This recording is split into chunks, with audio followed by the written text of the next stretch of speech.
A Houston woman froze to death after she was left stranded inside of a restaurant freezer for hours. It all happened at Arby's in New Iberia, Louisiana on May 11th. A tragic situation. The woman's family is now suing the restaurant and franchisee. Fox 26's Natalie He joins us live to tell us what the family's seeking. Natalie? Well, the lawsuit claims that Arby's upper management knew that the freezer's latch had been broken for several months and did nothing to fix or address the issue. They believe that this death could have been prevented. We do want to warn our viewers that some of the details we're about to hear may be a little disturbing.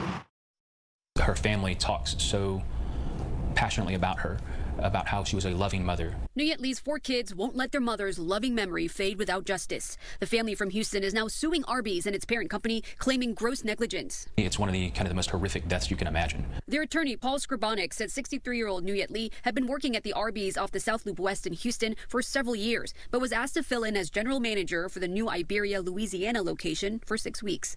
On May 11th, Ms. Lee showed up to the restaurant at 9 a.m. She began doing duties to get the restaurant ready to open that day, and somehow must have gotten locked in that freezer before 10 a.m.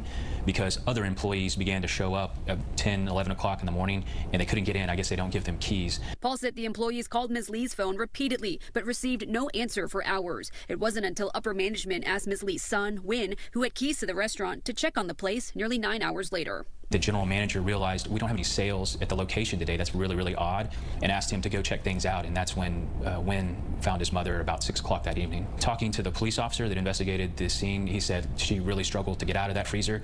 She beat on the door as hard as she could. There was blood on the door, and she ultimately fell face first and froze to the floor. Documents say Ms. Lee died of hypothermia as the freezer was maintained at least negative 10 degrees or colder. The lawsuit also claims employees used a screwdriver and a box of oil to help keep the freezer door open. We know from talking to a former employee there that it had been broken since at least August of last year, and that upper management had come through there and personally witnessed that broken latch, and nothing had been done. He had made repeated requests to get it addressed.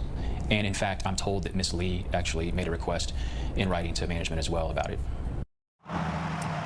Up next in the case, the family's attorney tells me that he's asked Arby's and its parent company to preserve any evidence related to this case. That includes surveillance video. Now, we also reached out to an attorney representing the franchisee, but so far we have not heard back. Meanwhile, a spokesperson for Arby's corporate says that they are aware of the tragic incident and says they are cooperating with law enforcement.